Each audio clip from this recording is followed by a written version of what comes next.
buenos días, ¿cómo están? Así no vamos a arrancar, no vamos a llegar a una parte. Muy buenos días, ¿cómo están?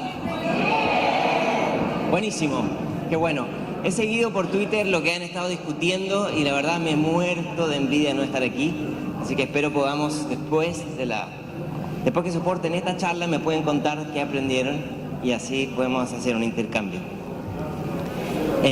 Lo que voy a presentar es una suerte como de recopilación de elementos que yo creo que dan para pensar y pensarnos en el momento en que se encuentra la educación, las preguntas que hoy día enfrenta el Plan Ceibal y por sobre todo cómo se ha ido reperfilando lo que entendemos por conocimiento socialmente relevante.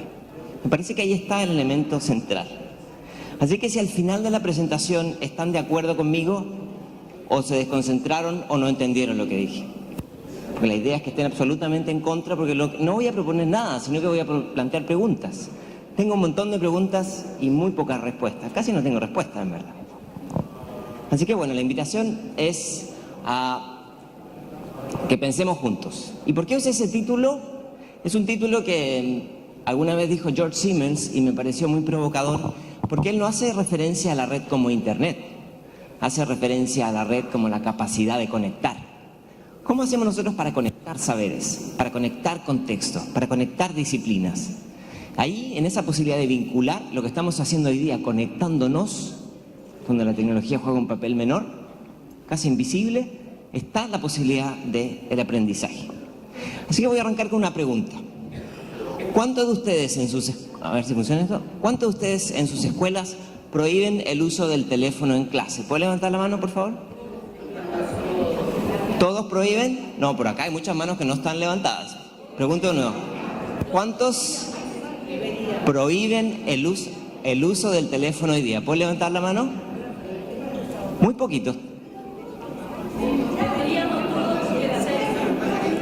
Deberíamos. Bueno, vamos a hablar de los deberíamos. Yo quiero preguntar ahora por los hechos. Primero, una investigación exploratoria. Y les quiero decir que no me parece que haya una respuesta fácil a esto. Hay algunos que, por ejemplo, estudios en Inglaterra que dicen, si se dejara de usar el teléfono en clases, los alumnos tendrían varias semanas más de clases en aulas si se toman en cuenta las horas desviadas en la atención. Y otros dicen, el teléfono es un dispositivo que evidentemente desconcentra, pero si no enseñamos en la escuela a autorregularse, vamos a utilizar mucho esa palabra hoy día, entonces ¿cuándo? ¿Cuando sean adultos y estén conduciendo y estén escribiendo WhatsApp? ¿Cuál es el mejor momento para decir son los límites? Y eso es lo complejo de la tecnología. Los límites no son tan claros como en el mundo analógico. Lo individual y lo colectivo en lo digital es difuso. Lo presencial y lo virtual se hace difuso. Cuando hablamos con alguien por teléfono es virtual o presencial, y si hay videoconferencia es virtual o presencial, y si hay dos que están cara a cara y uno virtual es una comunicación virtual o presencial. Esas distinciones, esas taxonomías que antes eran muy claras, hoy día empiezan a ser menos, y a veces nos traen problemas. Lo privado y lo público hoy día no es tan claro, y eso hace que a veces la gente se meta en líos cuando publica fotos o pone textos que luego se arrepiente.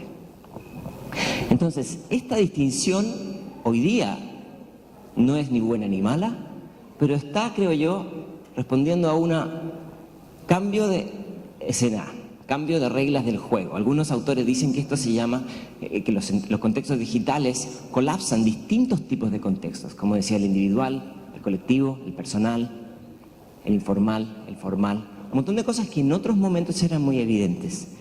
Pero también es cierto que las tecnologías han ido cambiando, no solamente en que son más modernas y más rápidas, sino que el valor de la tecnología que le damos en la sociedad ha ido evolucionando. Parece que la gente confía en la tecnología más que las personas. No, déjame confirmarlo con Google y te digo ahora si estás bien o mal. La profe dice que hay 9 planetas, Google dice que hay 12. Bueno, ¿quién está en lo correcto? Esa tensión de la confianza yo creo que es fundamental, y vamos a hablar sobre esto con la irrupción de todas las apps en los teléfonos. Ahora, ¿se acuerdan cuando eran jóvenes y decían, cuando yo tenga 15 ya voy a ser viejo? Cuando tuvimos 15 dijimos, cuando llegue a 25 ya voy a ser viejo. Cuando tuvimos 25, los de 40 no se veían tan viejos. Cuando llegamos a 40, bueno, es un joven de 60 años. Y así, vamos pateando la pelota para adelante. Ese concepto es bastante posmoderno, ¿no? Bastante acomodaticio. Y yo tengo la impresión que con la tecnología pasa algo parecido. Dice Adams, tecnología es todo aquello que aparece después que tú llegaste al planeta. Entonces, si cuando tú llegaste había una lavadora, no es tecnología, es parte del ecosistema. Ahora, si aparece algo entre tu edad joven y tus 35 años, dice Adam, bueno, no solamente es tecnología, sino que además es emocionante y está la posibilidad que tú puedas trabajar el resto de tu vida de manera directa o indirecta con ese tipo de irrupción. Pero, y aquí viene el gran pero, si eso viene después de los 35, no. Eso es otra cosa. No, eso es una locura, eso no está bien, tiene un montón de problemas. Yo en mi época... Entonces, lo que quiero decir es que nuestra relación con la tecnología es como cambiante. Porque cambia las generaciones y cambia la percepción de las tecnologías, no solamente de los dispositivos, sino de la forma en que nosotros las concebimos en sociedad. Entonces cuando Jorge me invitó acá, yo le dije, Jorge, ¿de qué vamos a hablar? Y me dice, bueno, tengo algunas propuestas, y me hizo algunas propuestas, y yo le dije, y este fue el año del aniversario de Ceibal. O sea, me dice, sí, estaría interesante explorar algo al respecto. Pero más que decir, bueno, cumplimos 10 años, me pareció más interesante la pregunta de, ¿y qué aprendimos en 10 años? ¿Qué cosas son distintas hoy día en la discusión que hace 10 años? Quizás hace 10 años creíamos que solamente entregando máquinas los niños iban a aprender, o que solamente dando conectividad la sociedad, la comunidad en general iba a estar más conectada. A lo mejor otros no lo creían. Pero lo que es evidente es que nuestra percepción de la tecnología hoy día no es la misma que hace 10 años. Buscaba el otro día noticias, esa es una de las primeras noticias que encontré allá en el 2008, una ventana hacia el futuro. ¿Se acuerdan cuando era como, wow? Y esa ventana ahora la tienen en los bolsillos y nadie dice eso, ¿no? Hoy día las noticias son mucho más domésticas, de bueno, apareció una app. Pero ¿qué hemos aprendido en este tiempo? Primero lo podemos pensar a nivel más regional y podemos decir que distintos estudios nos muestran la relación de la tecnología y el proceso de aprendizaje, y no es para nada fácil en términos de no es blanco o negro. Es decir, cuando utilizamos la tecnología en el hogar, por ejemplo, entre 2 y 4 horas, dicen las investigaciones, hay una mejora en los promedios o los desempeños de los estudiantes en el hogar. Interesante, en el hogar. El impacto del uso de la tecnología en la escuela es mixto. Algunas investigaciones dicen que genera diferencia y otras dicen que no genera diferencia. En cambio, este análisis, que es una recopilación de los últimos 15 años de la prueba PISA en América Latina, dice que el papel que juega el docente en el uso de la tecnología es fundamental. Es el articulador, el que permite que las cosas pasen o que no pasen. Incluso llegan a sugerir que debiera entregársele más tecnología al docente porque es el articulador que hace la diferencia y quizás los estudiantes no necesariamente. Pero bueno, lo que es claro, a la luz rápida de esto, es que no es blanco-negro. Tiene matices, tiene contextos, tiene momentos de uso. Cuando vemos lo que dicen los organismos internacionales, y hace poco hubo mucha prensa en este país sobre eso, y uno empieza a analizar qué dicen las últimas publicaciones al respecto, tampoco es blanco-negro. En ciertos contextos, cuando se generan las condiciones, cuando los docentes cuentan con las herramientas pedagógicas, se pueden encontrar mejoras. Y muchas veces una sobreexposición de tecnología no genera mejoras. Algo que ni nos imaginamos, creo yo, hace 10 años. Entonces, una vez más, estamos con el mismo viejo problema de siempre. ¿Cómo ayudamos a mejorar la educación? Cuando ya aprendimos, creo que algo aprendimos en 10 años, que la tecnología por sí sola no genera la diferencia. ¿Puede ser? Buenísimo, hasta ahí estamos bien. Ahora, hay algunas otras lecciones que hemos aprendido en el camino, de investigaciones sistemáticas que se han hecho en el país y también en comunidades similares. Primero, no reinventar la pedagogía, sino su uso. La pedagogía con tecnología no es dramáticamente distinta a la pedagogía en el aula, de generar interés, de conectar saberes, de estar articulado con la motivación. No enfocarse en las interacciones, enfocarse en las interacciones y no en las herramientas. Las herramientas como tales no van a generar la diferencia. Tercero, si la innovación no es escalable, no es innovación. Y esto es algo que Uruguay ha hecho desde el primer momento. No sirven los proyectos boutique, es decir, en esa escuela, en ese lugar, con esas características, hay una cosa muy bonita que está pasando. Está lleno de proyectos pilotos en educación, donde unas condiciones ideales hacen que algo pase. ¿Perdón? ¿A alguien no le gustó lo que dije?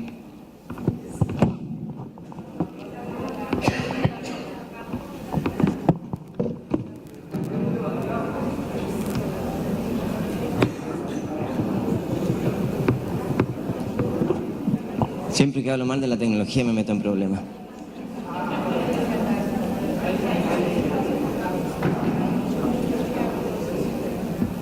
No.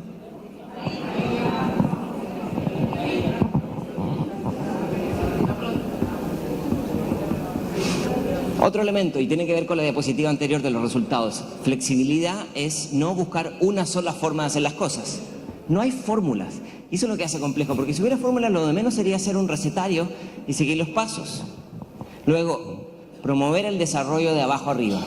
La innovación tiene que ver con un cambio en las prácticas de las comunidades. Por lo tanto, no sirve una directriz desde arriba para decir, la innovación tiene estas características. Muchas veces la innovación se genera en los bordes, en las propias comunidades.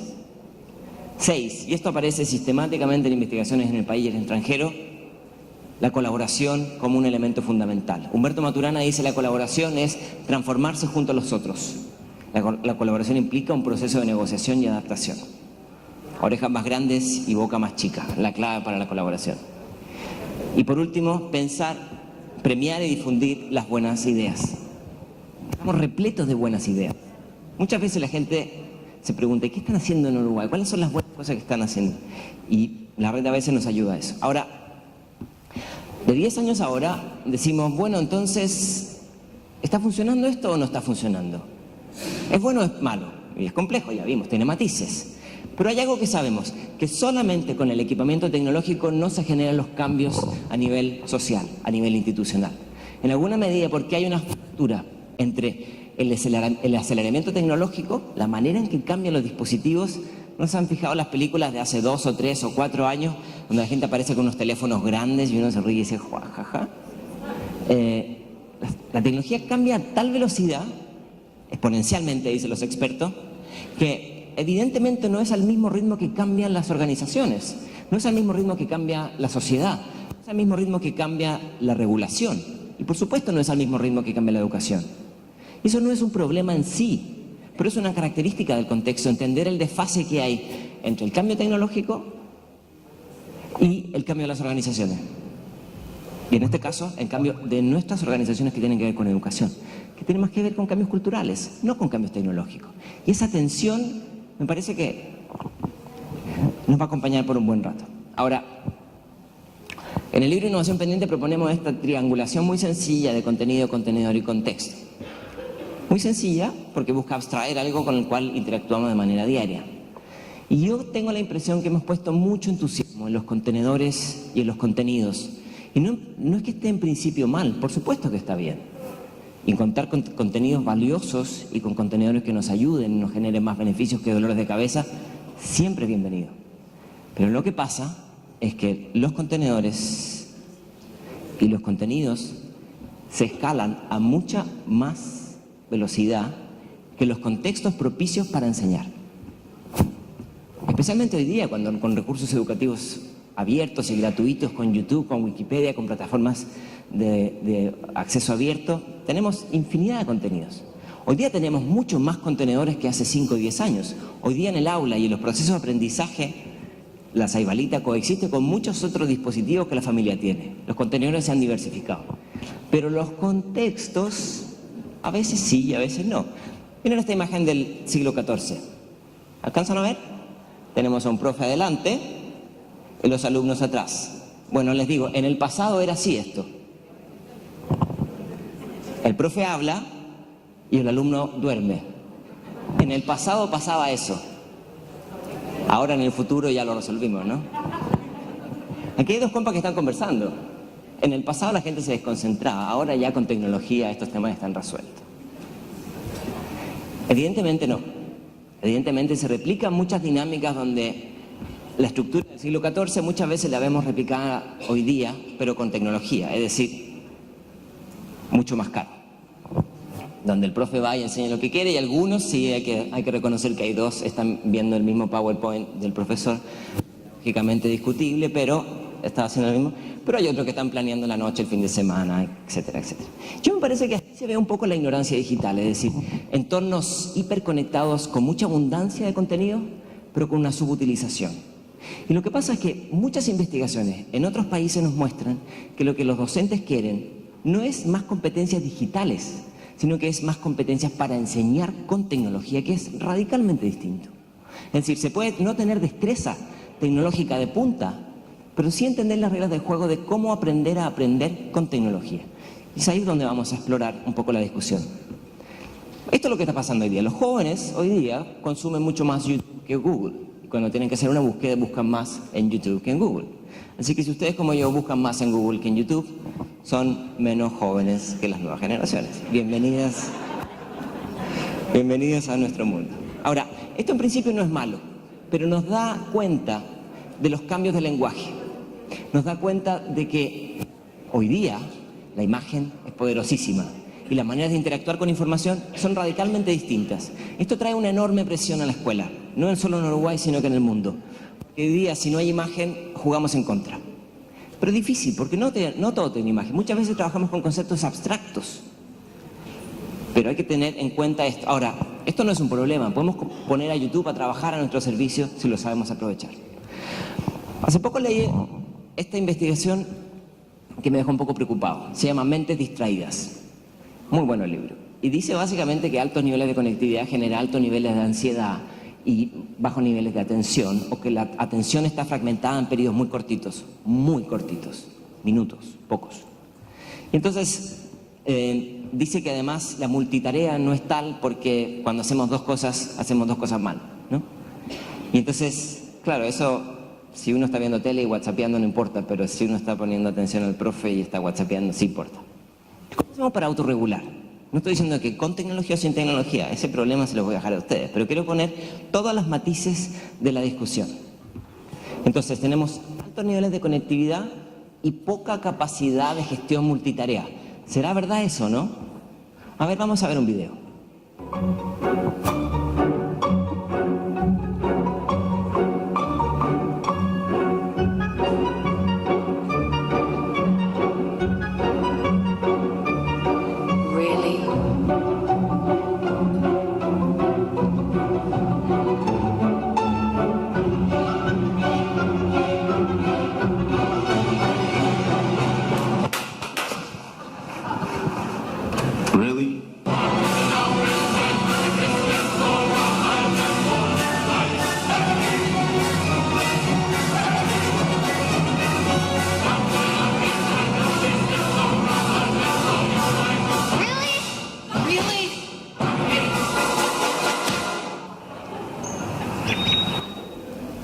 Bueno, la próxima vez que estén en clase y tengan un alumno que vea la pantallita, le dicen, ¿really? Ahora, aquí el tema está en cómo hacemos para hacer más cosas que nos hagan olvidarnos del teléfono. No es que el teléfono esté mal, de nuevo, no es blanco y negro, yo me muevo en los grises y por eso es difícil tener respuestas rápidas. Pero ¿cómo hacer para administrar bien y sacarle el máximo provecho a la tecnología cuando hay que usarla y después quitarla de la pista?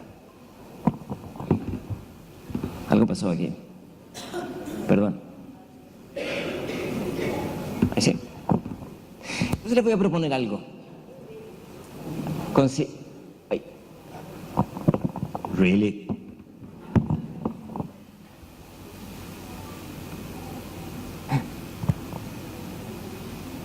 Algo pasó, perdón.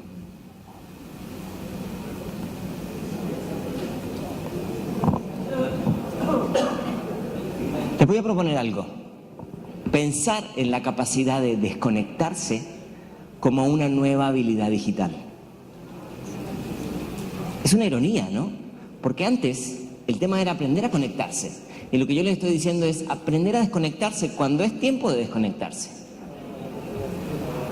Y es como la alimentación, ¿no? Aprendemos a comer, pero después no se trata de comer todo lo que puedas.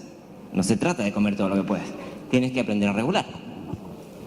Les voy a proponer 4 ideas para pensar en esa autorregulación. 4, hay muchas. Y son códigos nuevos, son nuevas reglas del juego. La primera tiene que ver con nuevas relaciones con la distancia. Y les voy a mostrar un ejemplo que me imagino algunos de ustedes vieron. La distancia genera nuevos códigos, nuevas formas de relacionarse. Entonces, si no sabemos aprovechar y entender estos nuevos códigos, nos vamos a meter en problemas, serios problemas, serios problemas. ¿No sabes la cantidad de entrevistas que este señor ha dado después de esta cosa? Famosísimo. Bueno, si quieren no ser famosos, pongan a su bebé ahí. Bueno, primera cosa para pensar, la distancia implica nuevas dinámicas de interacción. Segundo, pensar hoy día parece casi un material desechable, porque hoy día estas máquinas parece que piensan por nosotros, o al menos se convierte como un tercer hemisferio.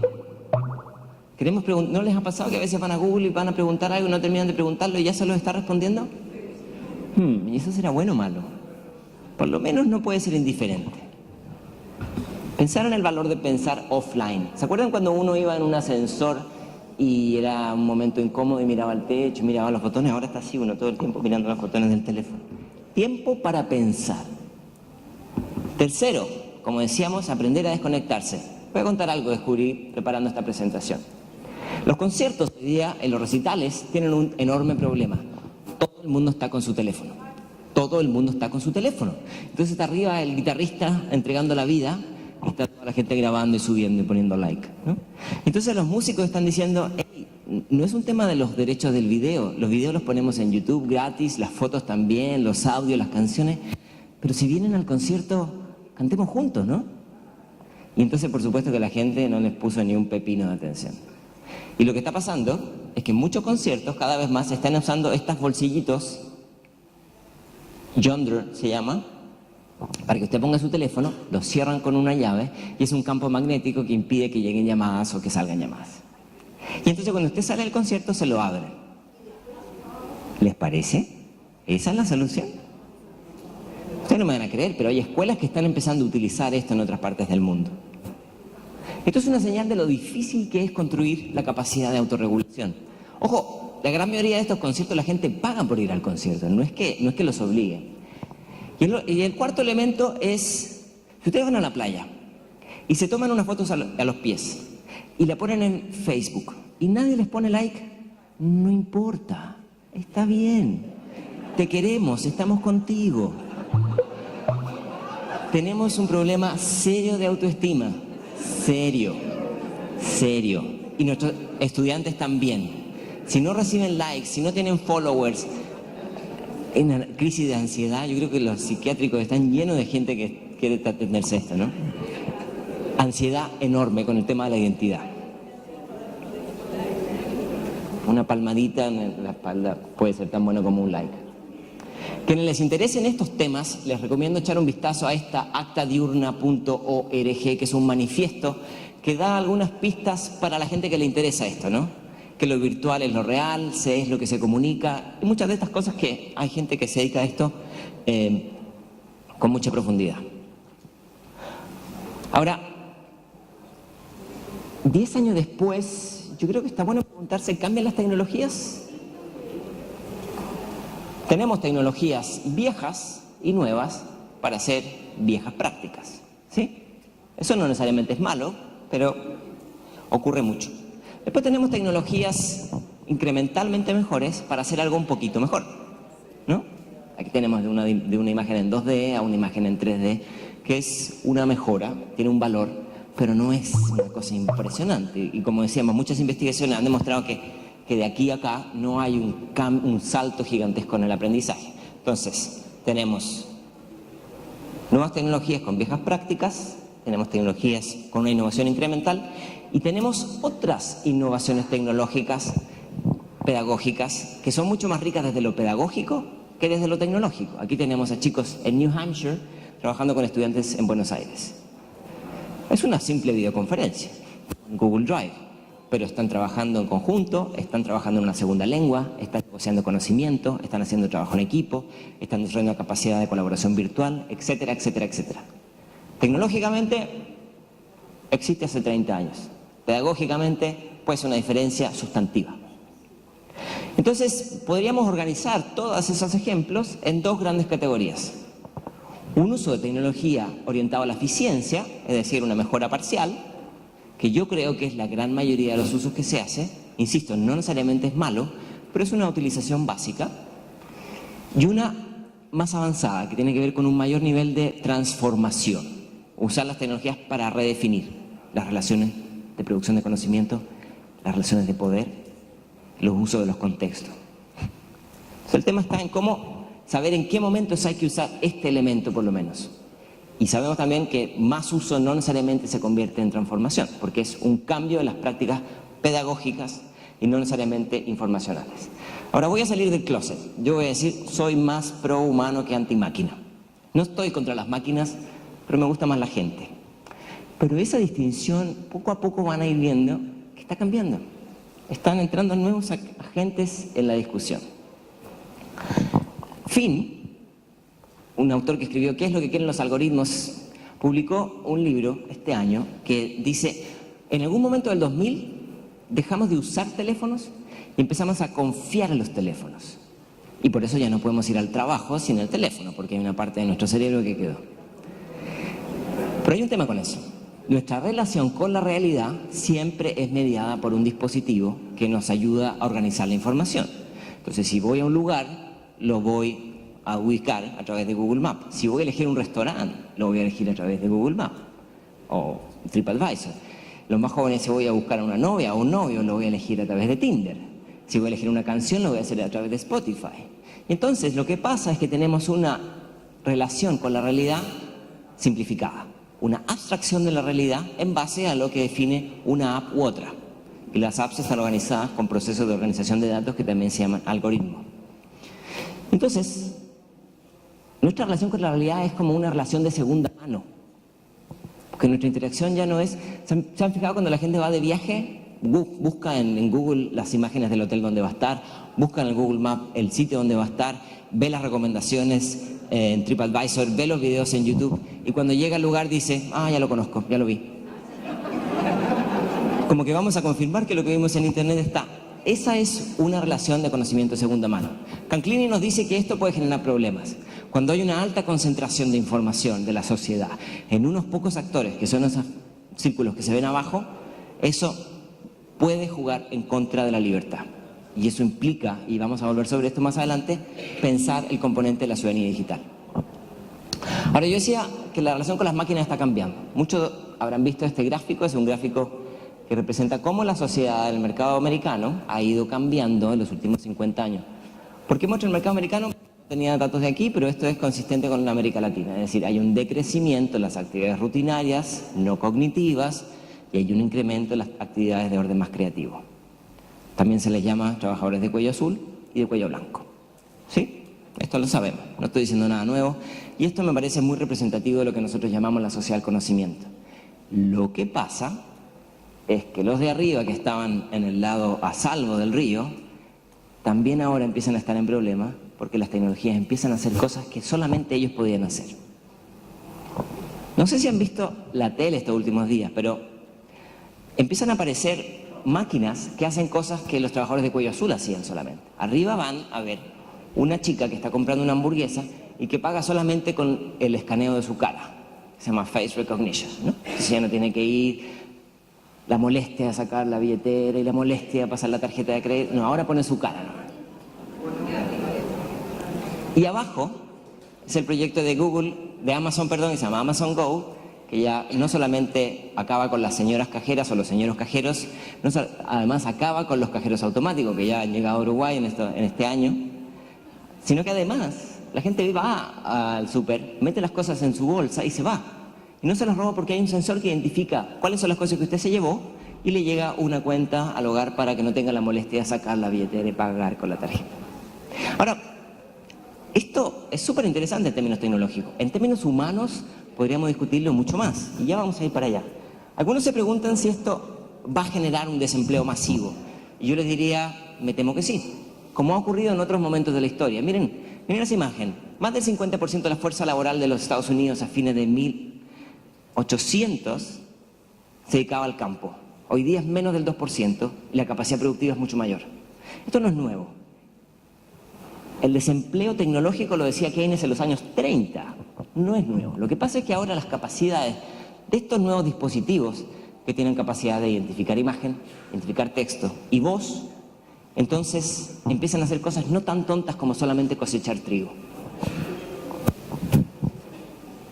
En este mundo les va a tocar vivir, especialmente a las generaciones que vienen. Esto es lo que en el libro Homo Deus Harari llama dataísmo, una suerte como de fiebre ciega por tener datos para tomar decisiones. Y es lo que hace Google con toda nuestra vida y lo que hacen todos los supermercados cuando nos dan tarjetas de cupones. Lamento informarles que los cupones no son gratis, es toda nuestra vida privada la que está detrás. Y entonces, el dataísmo lo que dice básicamente es una suerte como de metaciencia, donde todo se puede tomar, todas las decisiones se pueden tomar con esta información. Todo está conectado, los seres humanos somos máquinas de producir datos, porque tomamos la foto de nuestros pies, le ponemos un like, lo subimos arriba, lo compartimos con otros, estamos generando permanentemente datos. ¿Puede llegar esto a afectar nuestra vida? No seré yo quien se lo diga, pero les quiero compartir esta investigación. Stanford publica un estudio a 85.000 personas que participaron en Facebook para ver su perfil y construyeron un algoritmo para entender patrones y comportamientos. Y miren lo que dice. Con 100 likes, el algoritmo de esta investigación puede predecir tu personalidad, tu orientación sexual, tu origen étnico, tu opinión religiosa, política, tu nivel de inteligencia, si consumes sustancias adictivas y si tienes padres separados o no. La última me impresionó. 100 likes. O sea, uno pone 100 puntos sobre uno y el algoritmo construye los espacios entre medio. Con 150 likes el algoritmo te conoce mejor que tu pareja y con 250 te conoce mejor que a ti. No vayan al psiquiatra, pregúntale a Facebook sobre ustedes mismos.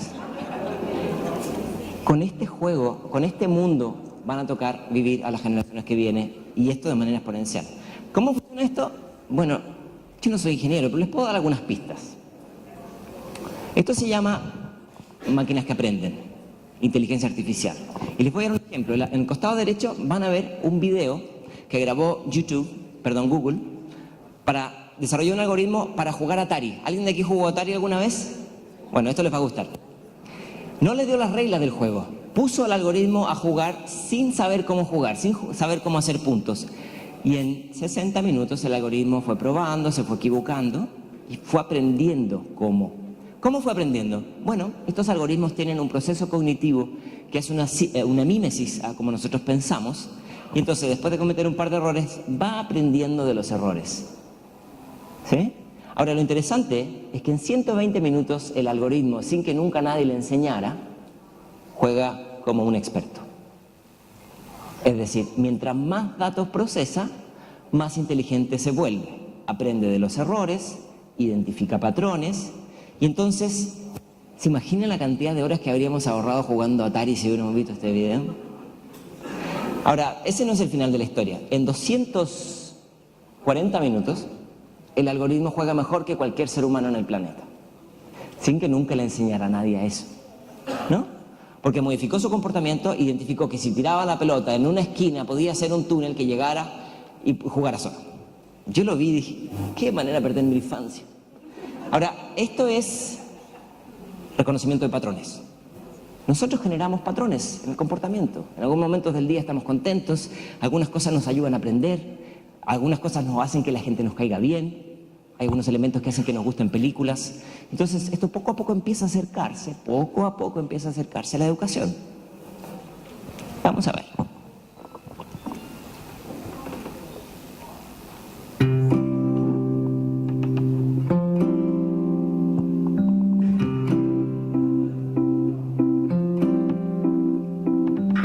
Lily. Hi, Lily. Nice to meet you. How far is the moon? The moon is about 250,000 miles That's from a Earth's lot. average. What is 2 plus 2? 4. Awesome job, Grayson. What is the speed of light? The speed of light is 186,000 miles per second. Can you count to 6? 1, 2, 3, 4, 5, 6. Super. Tell me a knock-knock joke. Knock, knock. Who's there? Lettuce.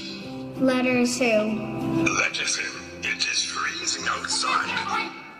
Bueno, evidentemente esto lo puede hacer cualquiera, ¿cierto? Cualquier persona puede enseñar este tipo de cosas. Y esto lo dice Andreas Schleicher de la OECD, dice, las cosas que son fáciles de enseñar son fáciles de ser tercerizadas por máquina.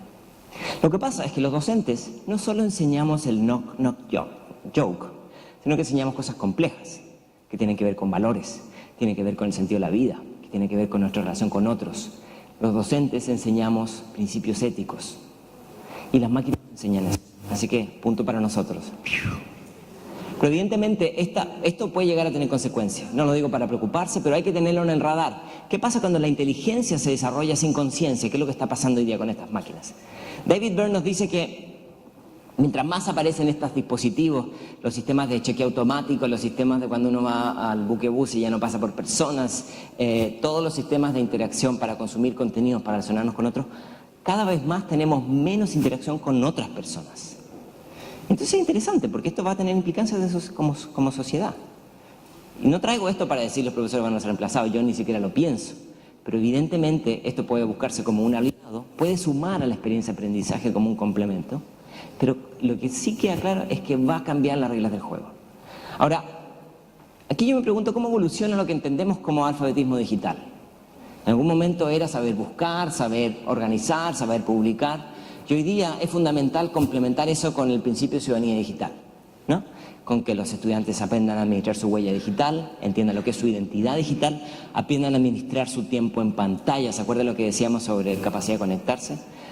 Aprendan a actuar en situaciones de ciberbullying o ciberacoso, aprendan a cuidar su identidad. Estas son las cosas que hoy día consideramos que son fundamentales para pensar la ciudadanía digital. Afortunadamente Uruguay va a participar del primer estudio de esto, que se llama coeficiente digital, va a ser durante este mes. Y entonces básicamente lo que ellos plantean es que esto hay que pensarlo en 3 niveles. Un nivel básico de saber usar los dispositivos de manera segura, de manera responsable. Un segundo nivel que tiene que ver con aprender a crear, ¿sí? Que es donde yo creo que estamos más débiles. Podemos ser buenos usuarios 10 años después, pero no somos buenos creadores o no suficientes. Tenemos ahí mucho camino por avanzar. Y el tercer estadio tiene que ver con aprender a resolver problemas relevantes. Por ejemplo, los objetivos de desarrollo sostenible. ¿Cómo hacer para traer los objetivos de desarrollo sostenible al aula y usar la tecnología para pensar en posibles soluciones a esos objetivos? Me parece que es allá hay que avanzar. Eso es lo que hoy día tiene más que ver con la tecnología, no la tecnología en un espacio de aprendizaje determinado, sino estimula la idea de ser creadores, estimula la idea de aprender a resolver problemas que están mal planteados o que tienen altos niveles de complejidad. Y eso me trae a lo que están haciendo mis colegas del APTER, ¿no? Pensamiento computacional. ¿Por qué? Porque en algún momento bastaba con saber utilizar las máquinas. Si alguno, entre paréntesis, nota al pie, si alguno de ustedes todavía tiene en su currículum que sabe usar Word, Office y Excel, no lo pongan, ya no es cool, ya pasó ese momento, quítenlo rápido que nadie lo vea llegando a casa esa línea fuera. ¿Por qué? Porque la alfabetización digital se ha ido complejizando y entonces en entornos de hiperconexión el pensamiento computacional ayuda, que no es aprender a usar código, lo vamos a ver con algunos ejemplos, es aprender a pensar distinto, igual que la filosofía, o igual que el pensamiento lógico, o igual que el pensamiento científico. ¿Cómo aprendemos a pensar distinto? Bueno, esto nos ayuda a formular problemas, nos ayuda a organizar la información, nos ayuda a entender cómo analizar. Y estas no son maneras que caen de la luna. Muchas de las asignaturas que nosotros enseñamos en clase utilizan elementos que son símiles del pensamiento computacional. Por ejemplo, En literatura, cuando analizamos un texto y lo desagregamos en prosa, en la rima, en la estructura, estamos aprendiendo a desagregar. Cuando reconocemos, por ejemplo, los ciclos del clima o de la economía, estamos identificando patrones. Cuando construimos una receta para aprender a cocinar algo, entonces estamos aprendiendo a elaborar instrucciones. O en la química, cuando identificamos ciertas reglas.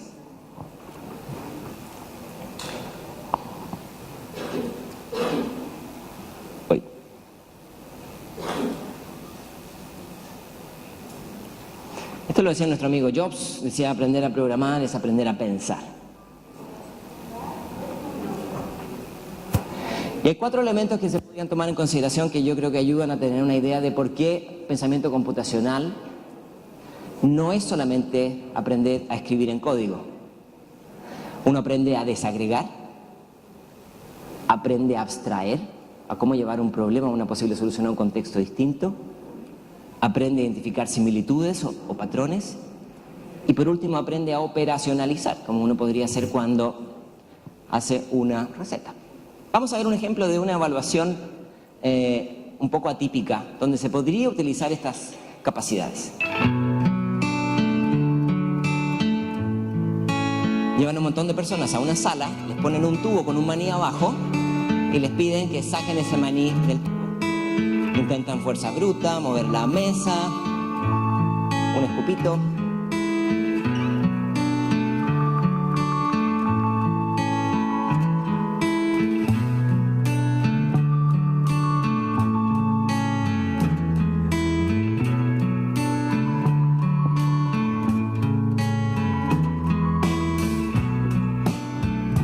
Hasta que llega la tecnología. La tecnología viene a salvar el planeta. Ven a un monito que le pone escupito, le pone agüita y saca el maní y el chico dice ¡oh! ¡Agua! ¡Buenísimo! Entonces la invitación es cómo utilizar el pensamiento computacional como una herramienta que va más allá de la tecnología. ¿Por qué? Porque al igual que el pensamiento científico nos ayuda a recolectar datos relevantes, analizarlos, desagregar un problema, identificar patrones, en el caso le identificar si hay modelos o abstraerlo, comprender si hay procesos de automatización y finalmente probar. ¿Sí? Procesos que van radicalmente fuera de la tecnología. Entonces con esa lógica podemos hackear, podemos intervenir, podemos explorar prácticas de disrupción. Hackear la clase, hackear la tecnología, hackear una dinámica. Y hay movimientos que promueven eso. IKEA es una especie como de Sodimac y hay un hack IKEA, es decir, le enseñan a la gente a desarmar el mueble y convertirlo en una lavadora. Bueno, un mecanismo de hackeo. Pero hackear básicamente es esta idea tecnológica de aprender o ver cómo utilizar la tecnología para fines distintos a los cuales fue creado. Yo creo que hay un proceso pedagógico bien importante ahí. Construccionismo lo llaman los amigos del MIT. Aquí hay un mini ejemplo.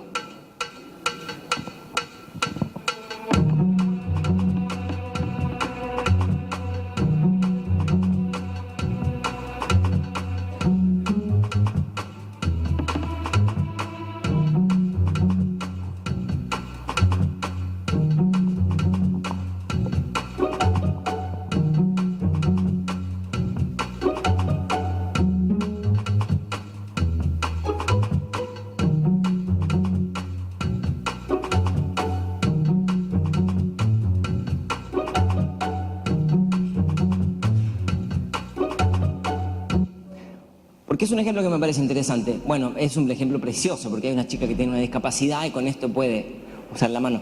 Pero si lo abstraemos y pensamos en cómo utilizar el pensamiento computacional para resolver problemas que son relevantes a la comunidad, entonces estamos hablando de algo radicalmente distinto. Ponemos el pensamiento computacional al servicio de los procesos de aprendizaje.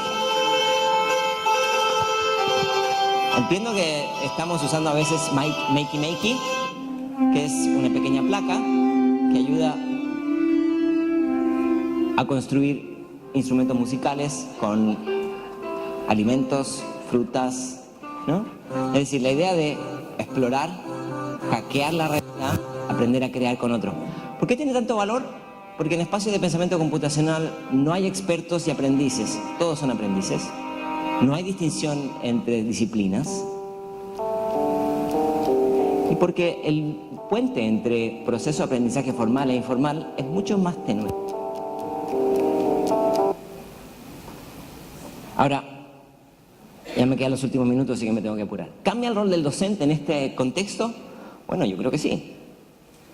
¿Conocen este chiste que salió a principios de los 90, cuando un perro le dice al otro, me encanta Internet porque en Internet nadie sabe que eres un perro? Bueno, hoy día nos pasa eso a los académicos, a los docentes, a los educadores. En Internet nadie sabe que eres un educador. Todos son expertos, todos dicen lo que hay que hacer, ¿no? Y eso evidentemente trae una reconfiguración de las relaciones con el conocimiento. Y aquí yo me pregunto, ¿qué es lo que queda obsoleto? ¿Cuál es el elemento que realmente pasa de moda? ¿Aprender a repetir instrucciones de la realidad o aprender a cuestionarla? No seré yo quien lo responda. Yo soy un entusiasta del principio de eutagogía. Hablamos muchísimo de pedagogía, pero el admirado el admirado académico decía, cuidado con el determinismo pedagógico.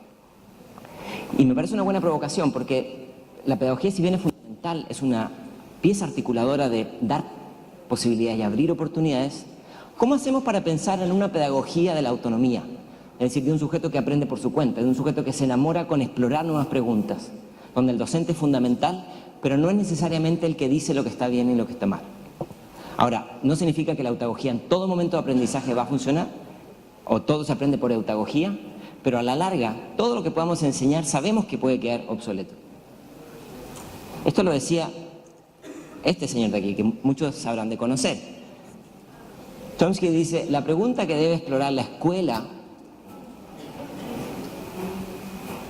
es cómo ayudar a los alumnos a aprender por sí mismos.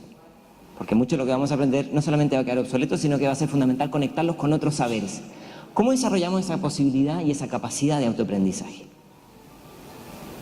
Y al igual que otras, es una metacompetencia que tiene que ver con este tipo de elementos que están aquí. Tomar el control del proceso de aprendizaje, entender de qué maneras yo aprendo mejor, identificar cuáles son las estrategias que yo utilizo, construir instrumentos de monitoreo, que pueden ser metodologías o personas, y generar una meta-reflexión sobre mis errores y sobre mis aprendizajes. Y eso no solamente desde la perspectiva cognitiva, sino que lo podemos ver desde los contextos en los que aprendemos, los tipos de motivación que tenemos para aprender, y hacer un análisis, hacer una ruta de navegación de cómo yo aprendo mejor y cómo podría aprender yo de una manera distinta.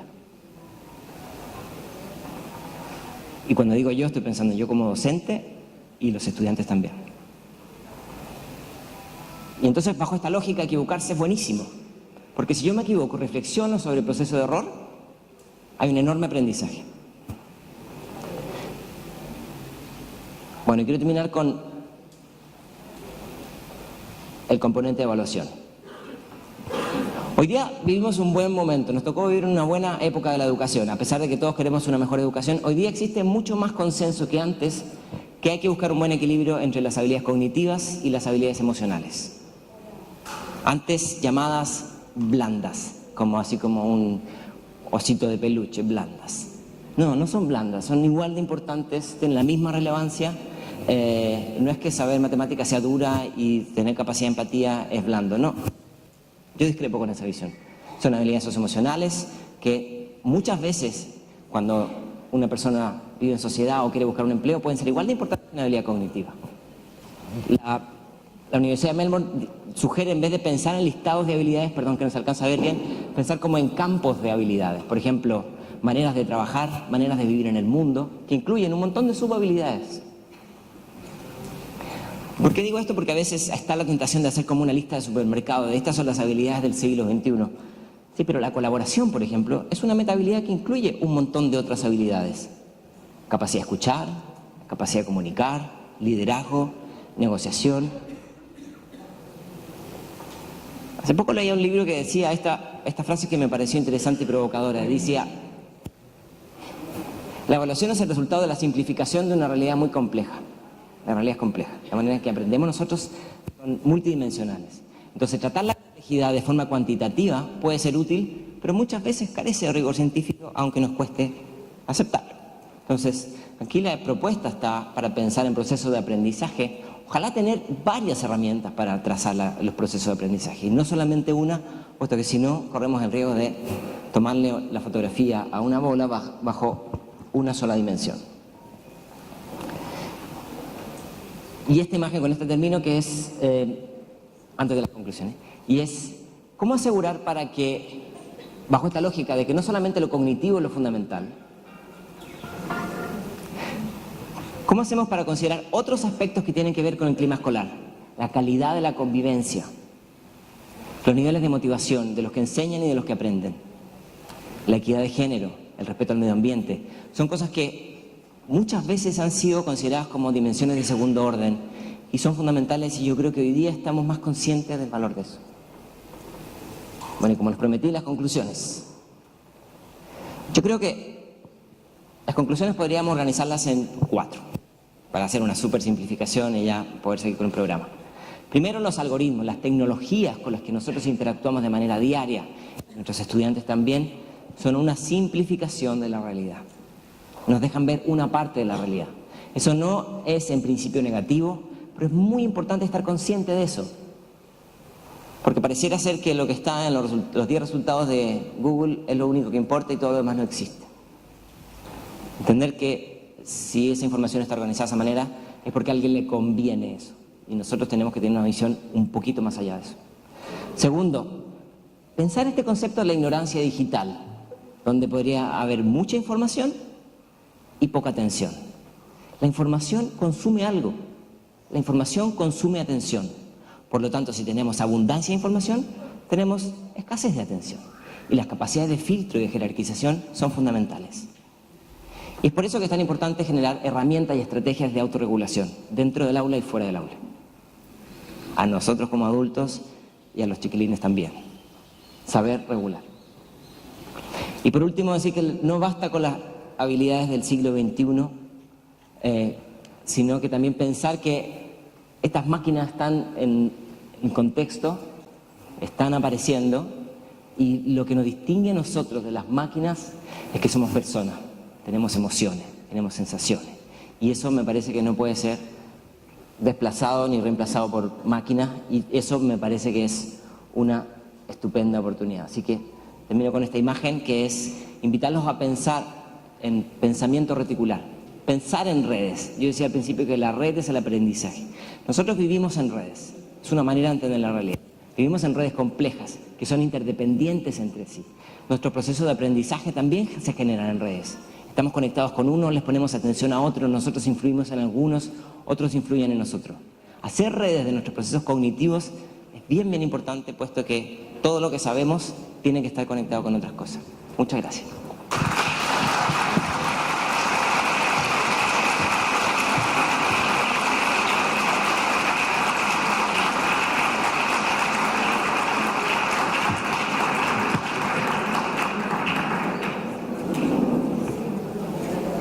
Gracias.